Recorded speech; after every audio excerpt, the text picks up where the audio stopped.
Come on in. Come on in. Come on in. Now come on in. Now come. Sorry, y'all. Y'all know I'm weird. Whatever. Hey everybody, what's up? It's your girl Bondi Blue. So let's go ahead. Let's go ahead. Hey everybody, what's up? It's your girl Bondi Blue. Okay, follow me on Instagram and let's get into the video, right? Yo.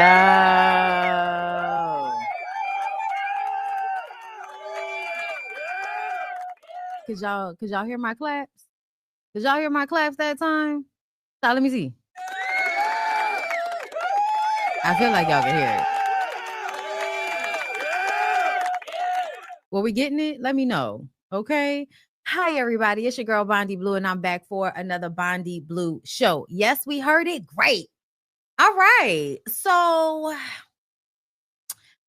I decided I was going to jump to with y'all today because I wanted to get through the Jonathan Major Sherri Sherpherd interview, right? Because, you know, there were a lot of comments on a post I made on Instagram drawing a correlation between how Sherri Sherpherd reprimanded young women for dressing, you know, clad, if you will. Okay. For young women not wearing enough clothing. Okay.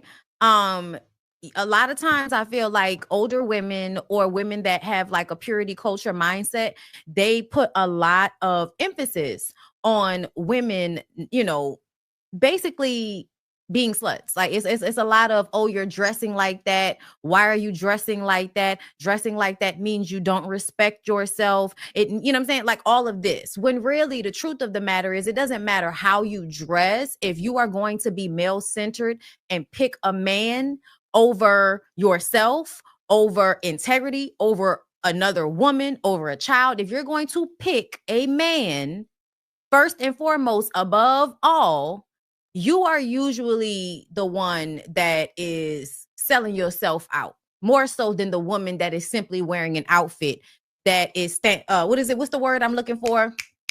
You know, a woman that is wearing an outfit that might be revealing, if you will. Okay, it's another word that's in my mind. Hold up. Is it starchly clad? Is that what it is? I think it might be starchly clad. Okay, I think that might be hold up, let me starchly clad. Okay, y'all know I like, you know. Let me see. Why y'all trying to sell me stuff? Like, girl. Anyway, starchly. I think it's starchly clad. I don't know. I think that might be what it is, even though like I feel like they're giving me an issue here on the Googler. But either way, it's scantily clad. Thank you so much. Scantily clad. Thank you. Y'all know what I'm talking about. I hate when I'm looking for it and I can't find it and I need it because that's what I want to say. Thank you. Okay. Scantily clad.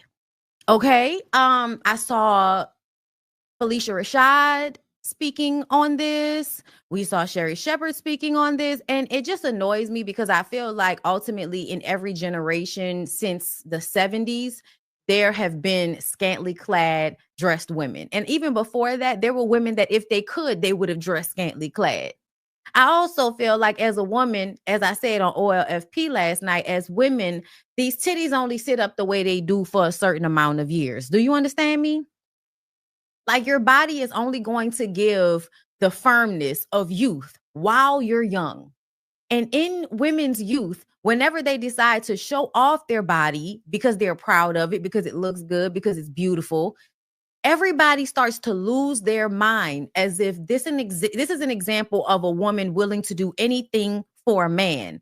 But usually the women that make that critique are willing to do anything for a man. That is usually exactly the mind frame. And when I think about Felicia Rashad, as much as I loved her, I think about you doing anything to defend Bill Cosby.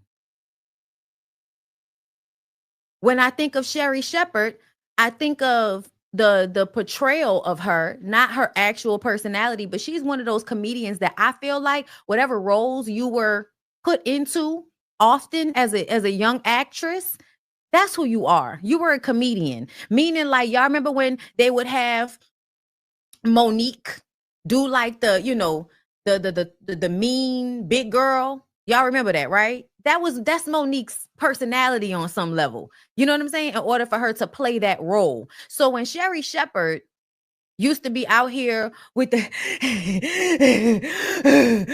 doing all of that over a man on the Jamie Foxx show and any other show she was on back then, to me, I committed that to the way she portrays herself as a woman. So now we've come all of these years in the future. You're on Wendy Williams' stage, and we're giving you the opportunity to, prove me, not we, me. I'm giving you the opportunity to show me something different, right?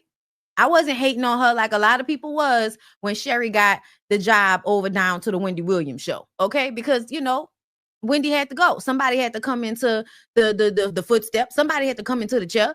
And I feel like Sherri Shepherd has been working in the industry for a long time. She has a long catalog of projects that she's been a part of. Why not? Right? But the way y'all fill those roles as women, I think is so important. And if you are going to be a woman doing a talk show, and I feel like we should know what that means. Whenever women do talk shows, it has some form of impact on culture. Oprah, Tyra Banks, back when Queen Latifah used to have her show, like it leaves some type of an impact when a woman has a talk show that is mainly talking to women. So you have an impact. So when you bring an abusive man onto your stage so that you can coddle him, so that you can show us how a Black woman will just bring a violent Black man onto her bosom so that she can love the anger out of him as if that's fucking possible, I think that it leaves a bad mark on the culture, especially when you're a woman that will get up there and cover your titties for one day and put a dress on up to your goddamn neck just so that you can pass judgment on other women who are doing it all. Because to be very clear, Megan Thee Stallion is not only an ass-shaking rapper, she's also a college graduate and she owns businesses and she's going to be all right, regardless of whether she was shaking ass or not. And that man shot her and she was the victim. But somehow the Black community, half of them anyway, have decided to make her a perpetrator in lying about her own shooting so that y'all can protect some weird ass little nigga whose music y'all was barely paying attention to. That's how the Black community works a lot of the time. And this is an example of that. I was annoyed by the way Sherri Shepherd used her platform to coddle Jonathan Majors. And I was annoyed with the way that Sherri Shepherd used her platform to demonize and reprimand Megan Thee Stallion and them other women for wearing their body parts out. Because apparently we like to put violence and nudity on the same level. And I feel like it's not on the same level. But okay. I'm going to let y'all have y'all opinion on that. All right?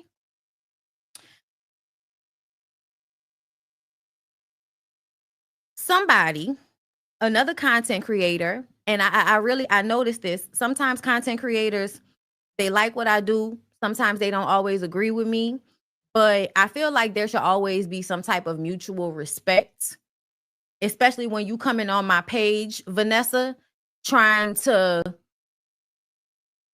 one up me. And I go and look at your page of 13,000 followers to see one of the first videos you talking about is being in an abusive relationship. But you in my comments telling me how I'm attacking somebody without all of the information. So thank you so much, Vanessa. Thank you so much, babe. Because you're the reason why we're about to watch the majority of this. You're the reason why. Because y'all, all of y'all women, she's just somebody that was in my comments. It don't even matter. I don't even know the lady, but she was in my comments talking real tough, telling me that she wasn't in my comments to do my job for me because I should have researched the whole interview.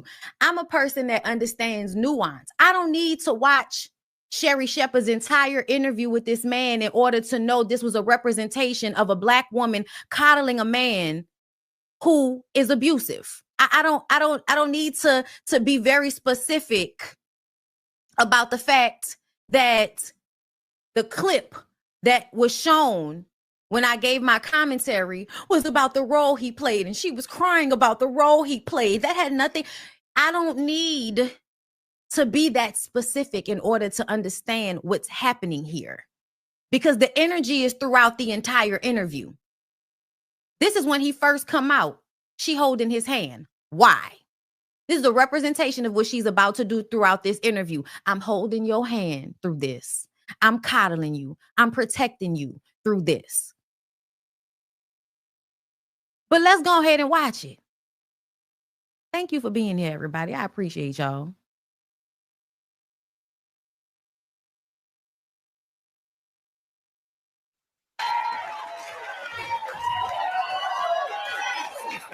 Woo. There's a lot of energy, a lot of love over here. Amen. We've been waiting for you. Amen. I have to tell you, it's so many places that you could have gone, Jonathan, and you chose to come here. And I so appreciate you coming here, seeing the family. I appreciate you being here. You know, last time you were here was back, I believe it was March 2023. And you 2 years ago, you had started Marvel's, you were in Marvel's Ant-Man. Mm-hmm. And you came here and you were promoting Creed 3. Yeah. And I remember it was like your career was just, it was going so great, Jonathan. And in a matter of weeks, your entire world had changed. Your name was in the headlines. Your legal battles were playing out in front of everybody. And you got convicted of assault and misdemeanor assault and harassment. Yeah. Now, here's the thing. I know that legally you cannot talk a lot about the details of what was going on, but while it was going on and you were going through all of that, how were you feeling? I think I just got to say thank you so much for having me here. And how's I feeling? I was feeling, chaos came. Yeah. You know, and you talk about it, you know, you think about it, you know, oh, you're in war now. Oh, you know, this is it. You know, you're in the middle of it. The Bible talks about trials and tribulations, you know, but it's very different to find yourself in it. And you look at the Bible differently. And it's been a journey, you know. My love is here, you know, and Megan. And there were days when, you know, just no surprises, you know, laid up on the couch, just wouldn't move. Okay, so let's discuss this. And I put that up just in case, you know, they want to do any type of, you know, copyright shit. So I'll be showing it intermittently. Y'all know that. So here's the thing. This is the first part of the interview, right? This man is doing two things already. Well, actually, three things already. First of all, there's the physical part of this, right? The way his facial expressions are, the way he's an actor. He knows what the fuck he's doing when he's presenting. He's playing this role for everybody, right? This role is the man that has been bruised. He's the bruised baby bird that just needs somebody to help him along, right? So as he first starts this, the first thing, instead of taking accountability for what happened, because to be clear, you were violent with a woman half your size. Let's be clear. You strangled that woman previously. You told her not to go to the hospital because it was a danger for your career, for her to go to the fucking hospital because she felt like she might have had a concussion after y'all had a run-in. She didn't go. Then y'all had that run-in that happened out in public. And you were able to spin that because, like a lot of abuse victims, the psychology has already been implemented. So she is already acting like a crackhead behind this abusive man. So when he tries to shove her back into the car and she's like, no, Jonathan, I want to be with you. And now she's running behind him. Y'all are now viewing that as she was running behind him, as if she was going to hurt him, or as if he was trying to get away from her. He didn't want no parts of that white woman. He was trying to run from her. But that's not really what happened. And if everybody were to watch that security cam footage the way I did, then you would see how after he ran off, she stopped in front of some building and started talking to some people. He then realized that she was no longer chasing him and decided to walk in the opposite direction than he was going, which was back towards where she was. We see him on the camera walk past her and give her a look. She sees him. She stops talking to the other people, and then she runs behind him, and he slows his steps so that she can catch up with him. So if the man was really trying to get away from her, why did he do that? Why did he do that? That wasn't about getting away from her. That was about controlling what was happening in the moment. And in the moment, he was out of control of what the public was being able to see, which is why he just took, like, let me just run. because she's not going to be able to keep up with me. But if I stay with her, whatever's going on between us is going to be shown to the public, and I don't want that. I just want to break down what actually happened, right? Then the audio comes out that he admits he aggressed her, and he says he'd never done that before. But we know that he does it again because the car situation happened, and that's what he actually got charged on. He didn't get charged on strangling her. He didn't get charged on that. That wasn't what the charge was about. The charge was about trying to body slam her back into the SUV so that he can get away from her, because she saw that somebody named Cleopatra had texted him. And a lot of y'all act like as women, y'all had never went in on a man when y'all are on a date and they texting another woman right in front of you. Like you wouldn't pop off. Like you wouldn't try to snatch the phone. I'm not doing that. Especially not now, but younger Brittany, 19, 20, probably would have done that. Who the fuck you texting? And why you playing in my face trying to text somebody while you sitting next to me? That's disrespectful as fuck. If the girl would have popped off, I feel like if she did pop off, that's what most women would have did. But because it was a black man and a white woman and y'all want to view this the way y'all want to view this, y'all are going to take yourselves out of it, right? Y'all are going to censor him and not censor her, or censor yourself as a woman to recognize that if you were in her situation, you probably would have had some of the same feelings and emotions. Who the fuck is you texting with me sitting right here? So he was being disrespectful. He was lying. He was cheating, and he was abusive. Okay.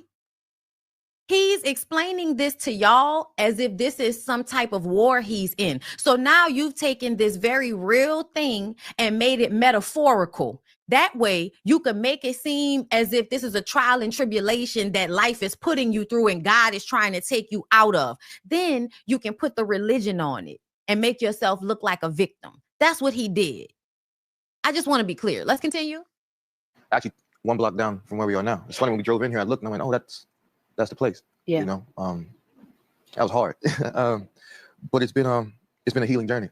It's been a moment of reflection. It's been 2 years of growth, healing, accountability about, you know, who I was, where I was, what I was doing. Yeah. Where my mind was at, where my spirit was at. And I was saying to Megan, I'll conclude, I was saying to Megan a couple nights ago, I said, I feel different. I just feel different. Yeah. You know, and I love the man I am now. And I don't know if I could thank you. And listen, let's be very clear. If you have ever been in an abusive relationship with a man, if that's you right now, I want you to think about the man who abused you. And I want you to ask yourself, do you think if he quickly moved on to another woman after y'all two broke up, would he have been different with the next woman, or would it have only taken an amount of time for the real Ike Turner to show up? You know, I was wondering when real Ike Turner was going to show up.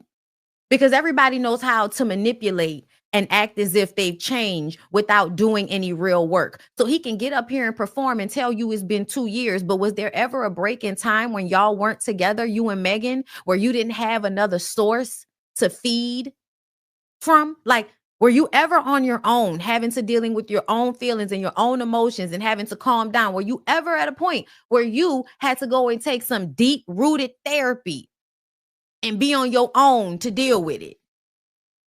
No, you know that didn't happen, because he literally was messing with both of them women at the same time, and then just went into this relationship, this public relationship with Megan, as everything was coming out about the abuse. You never had any time to go and get any real help. So waking up one day talking about, I feel different. You know why you feel different? Because now it feels as if your career still has a shot. And I want this to be proof to everybody. Whenever y'all be in the comments, oh, black men, whenever somebody, you know, does something, y'all let the white men get away with it. The black men are able to get away with it as well. And the way that they get away with it is by using this very cliche Let me come lay my head on some big titty black woman. Okay. And I'm just being, facetious, because it could be any black woman. But let me go and find some black woman that is always going to view me as some black boy that's being taken advantage of by a system that feels like, you're bad and you're wrong. So there's always some black woman out there somewhere that still has those remnants of slavery, those remnants of Jim Crow, of the civil rights, the racism, the internalized misogynoir, all of that. There's always some black woman that is going to see a monster of a man as some broken child that her coochie can fix, or her healing energy. Iyanla, Sherri, Megan. A woman always has the ability to use her healing coochie energy to fix some abusive man. The funny part about that is I have rarely seen abusive men change without something actually happening long term to fix it. I've rarely seen that. I have rarely seen that. They may, fix how they act around you once they know they fucked up. But essentially, mad again, they still end up being in control of themselves. Life, something is always at you. Yes, ma'am. Yeah, you just, if you call I know, ma'am. Oh, I said ma'am. I said ma'am. I'm sorry, Sherri. I'm sorry, Sherri. It's. I just left my mama. I know. So like, not that's not what I'm saying. No, But, because I have that nurturing quality. Yeah. I have that nurturing. Well, no, my mother's. It's just I'm a. So we're actually drawing attention to the fact that she has a nurturing quality and is now playing a mothering role to him. Oh, let's continue. Boy. Yeah, I appreciate that. I can't shake it. I appreciate that. So I apologize. No, you ain't gotta apologize. We good. Yes, I love you. I love you, Sherri. Yeah. Oh, thank you. And thank you for that. Yes, ma'am. Do what you're gonna do. Do what you're gonna do, because I know you love me. It was a few days ago. This happened. This audio recording from 2022. It was leaked to the press. It was allegedly of you and your ex discussing an aggressive incident. Now, what can you tell me about that? How does this make you feel? Like now this is coming out? You got a movie coming out. Big things are happening, and now this tape of you allegedly doing this is coming out now. How are you feeling about that? Do y'all see the way she created a juxtaposition? She didn't ask him to be accountable for what came out. She asked him how he feels about it coming out while he has good things happening. She created a juxtaposition there. That's a very specific question. But God has a plan. Oh, and sometimes you throw your hands up. Again, no responsibility, no accountability. God. Oh, I fucked up. It's God. God gonna fix me. Oh, I did this. Oh, it's God. Oh, it was a demon. It was that energy of a demon. It was that demon energy of this. I really want to know when society is going to stop using religion as a scapegoat for their behavior, whether good or bad. When are you going to accept the fact that it's only you? It's only you at the end of the day. You like that, but I do know there's a plan, and I've let go of control, and I just say, hey, whatever it is, You were recently opened up to the Hollywood Reporter. I read this article. And I know it must have been difficult to talk about because you talked about the abuse that you suffered, that you went through as a child, Jonathan. Do y'all see how she just skated over that question?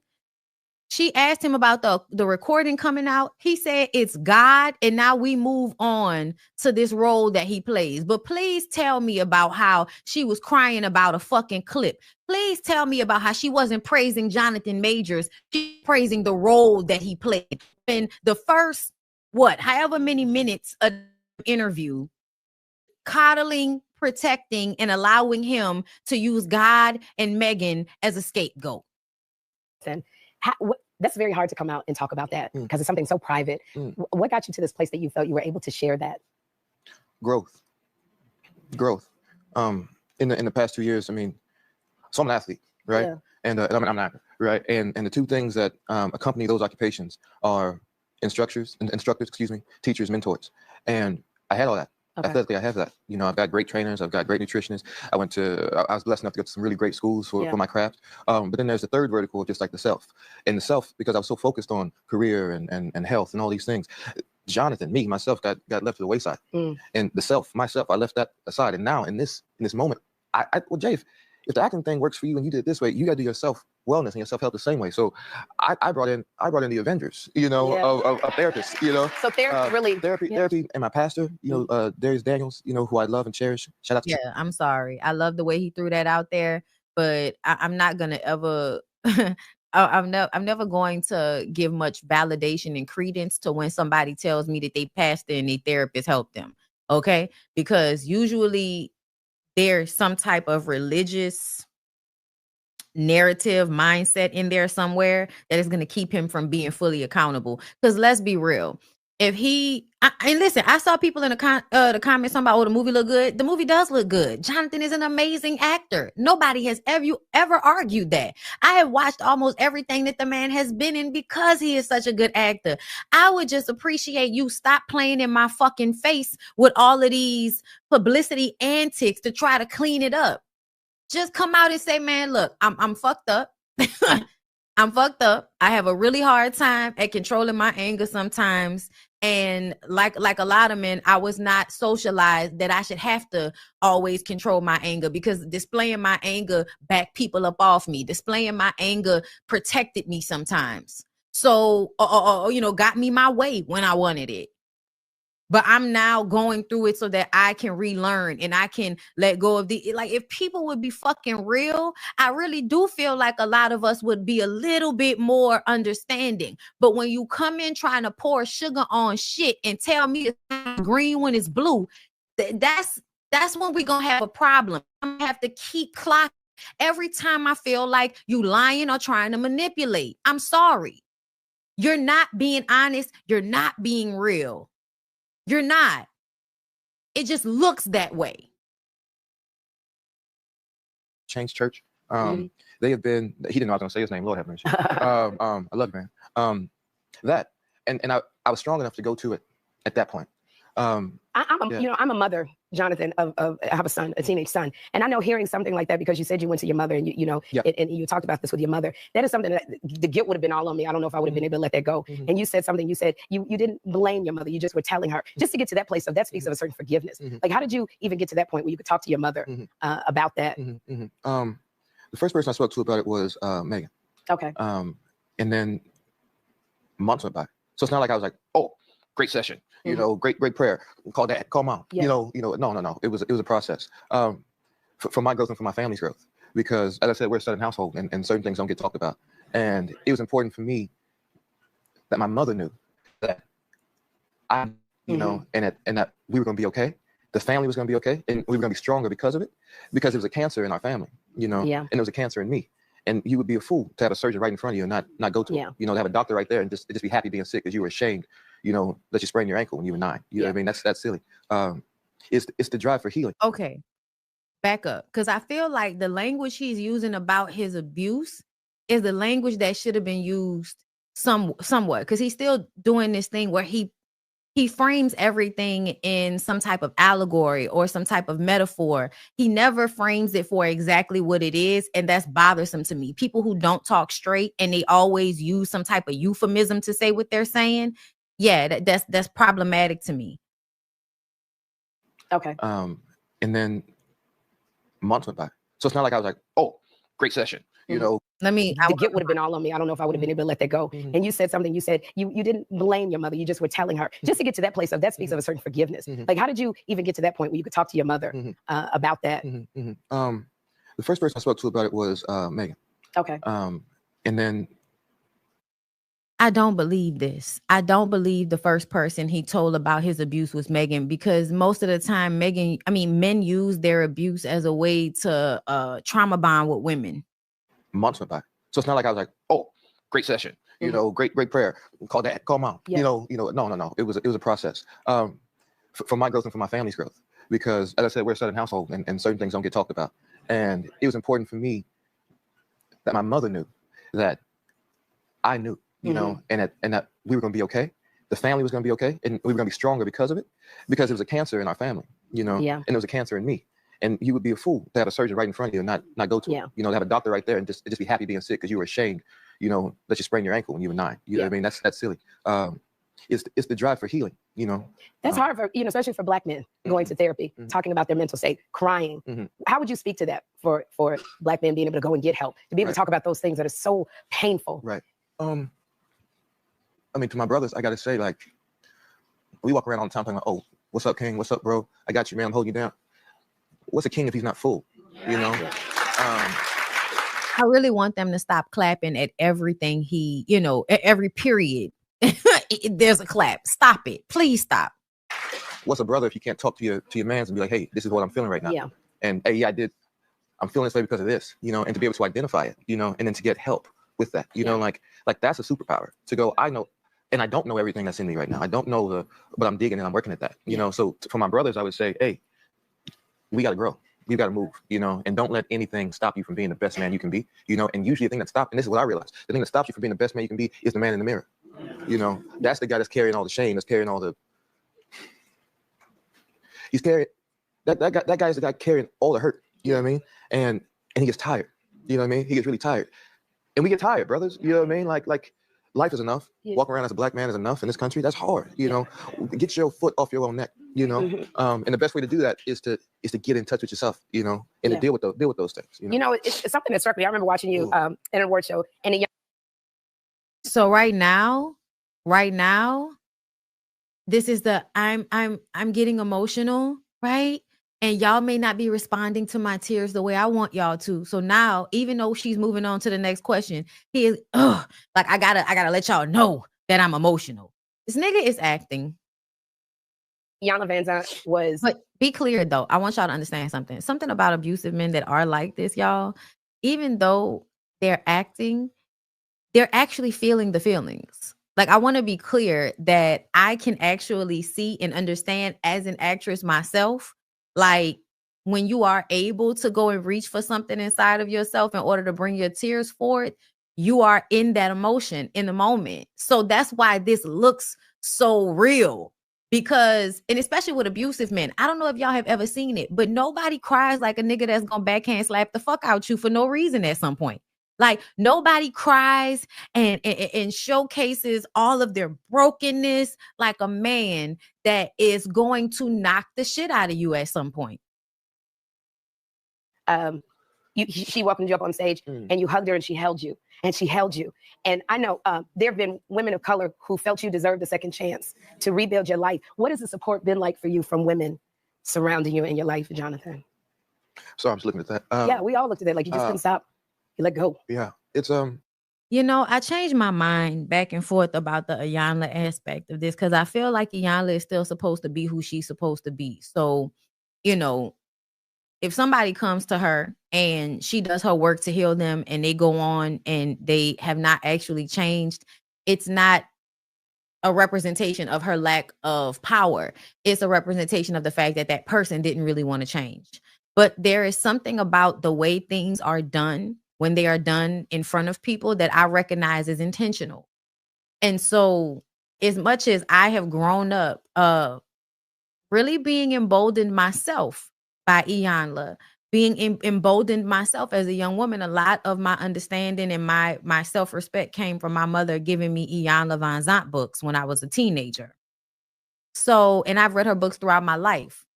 And y'all know how a part of me blowing up on, you know, YouTube, a part of that was Fix My Life. So I have an absolute affection, understanding, respect. I met her in real life before for Iyanla. But this is bullshit. This is bullshit and it angers me. It angers me with her. Because yes, this may be beyond my own understanding. I'm not, you know, an asshole. I know I don't know everything and I know I don't understand everything. It's not for me to understand. It's not for me to know.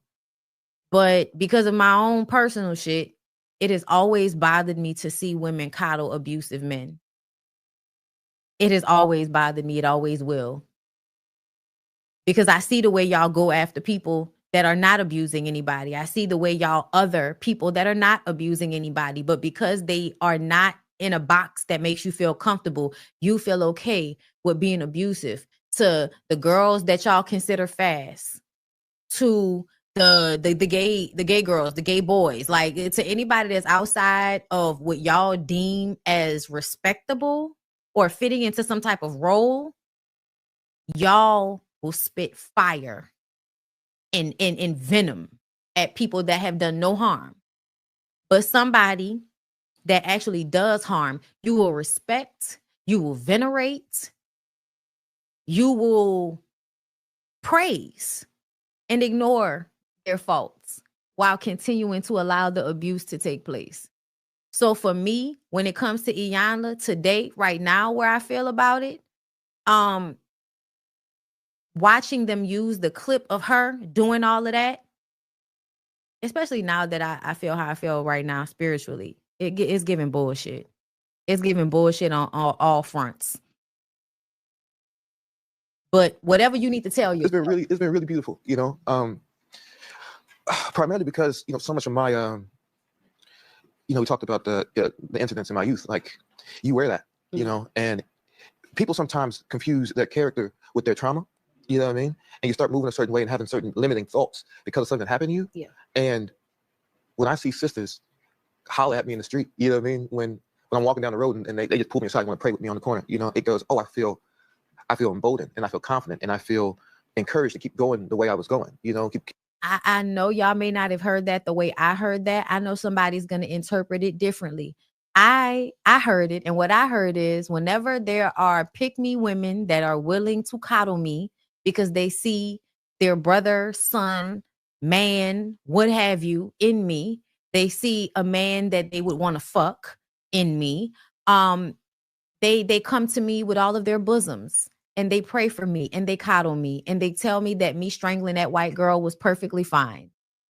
And because of that, I feel like I can continue to do exactly what I was doing, which is use my blackness and my maleness to manipulate y'all into making me great and allowing me to still be abusive. That's what I heard, especially when he said it allows me to keep going on that road that I was going. I know the other side of that. I'm not dumb. I know the other side of that is exactly what he's saying. Those women help him to be on the road to recovery, right?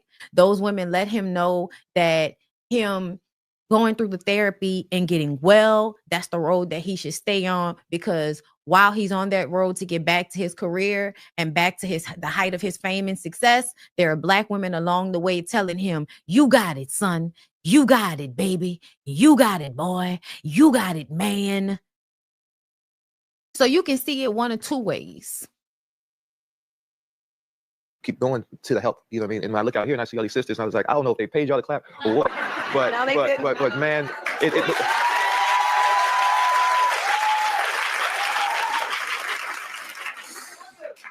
I love y'all. I really do. I really do. You know, it's to receive this love, and I love this for you, Jonathan. You found love with actress Megan Good, and that's what we'll end it, because we covered those clips.